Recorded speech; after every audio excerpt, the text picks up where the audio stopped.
A pleasant evening to you all. The Disaster Risk Management Division, the RMD, the police, the Seychelles Fire and Rescue Agency, and the Health Care Agency are asking the public not to panic if they do smell any unknown substances. They are asked to contact the emergency services or report to the nearest health center if 3 or more persons within the same environment are having rashes and respiratory difficulties. The emphasis was made during this morning's press conference by the 4 entities. The agencies mentioned that they are now using the term unknown substance and that its occurrence has reduced over the past few days. The public is, however, reminded to keep calm and properly observe the situation to avoid false alert. The Ministry of Health is continuously protecting the population against 15 types of diseases. This is through vaccination in different doses. The officer in charge for vaccination program in the Ministry of Health, Mary Jane Henriette, said Seychelles has accomplished a lot where vaccination is concerned. Still in the health domain, as of this Friday, the Bilaza Health Center will be relocated to a building near the district's creche. The measure is temporary as moves get underway for the construction of the district's new health center. The Ministry of Health says all health care services currently provided by the Bilaza Health Center will remain available to the public except for dental and antenatal services. Dental services will be available at the Anse Royal Health Center on Tuesdays and Thursdays, and on Wednesdays and Fridays it will be available at the Anse Boileau Health Center. Antenatal services will be offered at the Anse Royal throughout the week. And empowering Seychelles Blue Economy Entrepreneurs is a new project that the Seychelles Conservation and Climate Adaptation Trust, SECAT, is supporting to further develop the blue economy sector. With a funding of nearly R1 million available, the project seeks to empower people wishing to develop businesses in the blue economic sector. The coordinator of the project, Henry Moile, says that various partners like the Mauritius Commercial Bank, the Seychelles Youth National Council, the Art Attack, and the Seychelles Revenue Commission, as well as Airtel, are supporting this project.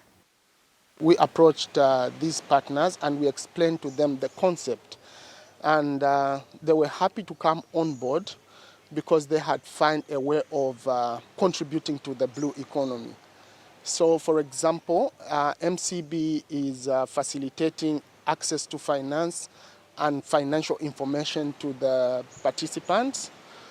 SNYC, which is one of our partners as well, is facilitating mobilization and also venue facilitation. When we come to Art Attacks, it is obviously providing the accounting information to the participants and some financial planning and budgeting. SRC comes in with taxation and tax information and education. A group of scientists and 3 students from the University of Seychelles concluded a week-long expedition exploring the seagrass meadows around the Owen Bank in the western rim of Mahé. The seagrass meadows in this region remain undocumented, and Greenpeace supports the project with an expedition on board the Rainbow Warrior. The project on the seagrass meadows is to combat carbon dioxide. This work that we've been doing in Seychelles feeds into a bigger project that we've been doing, mapping seagrass in Seychelles since 2020. We finished the first phase of that, and what we had an opportunity to do on this project was go to some of the very remote edges of the Mahé Plateau, out to Owen Bank and the regions north and south of Owen Bank, to investigate the species and distribution of seagrass habitats that we had out there, Gomonzir pour la mer. So all of the different fish associated with those habitats, We put down a lot of cameras onto the bottom that were baited with bonito to attract different fish that might be in the area.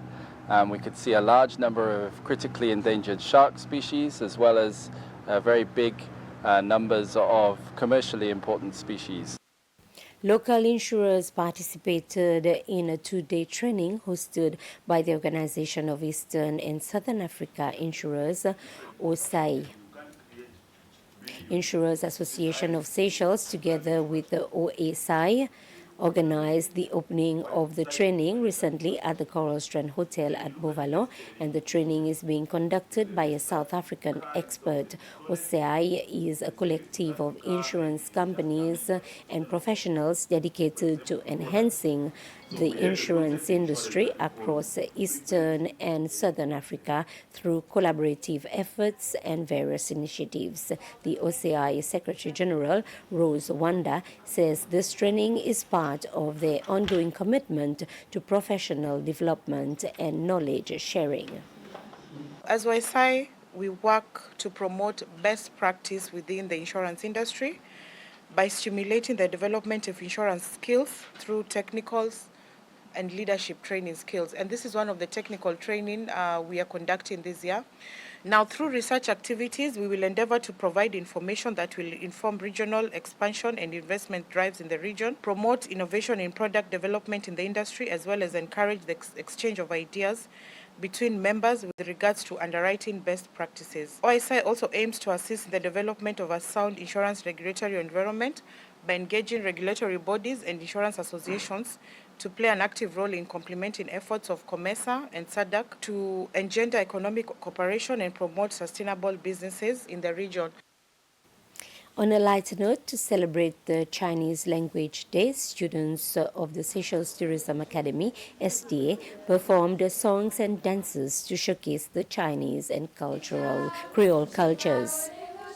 We also talked a lot about the Chinese culture, to see what is the best way, what is the polite way to communicate with Chinese people. Okay, so we believe that kind of training, both in language and in the culture, help them to become a better professional, in this field of tourism. I believe that Chinese will benefit me because I mostly speak English, so it will broaden my understanding of different languages and different cultures. With the Chinese culture, they're more spiritual, so it will benefit me that when it comes to greeting them as a client or a guest, I can be more spiritual and more understanding of who they are as a person, and it will be almost like more friendlier than greeting an average Seychellois. And that was the news summary. I'll be back at 8 with the Creole Bulletin. Good evening.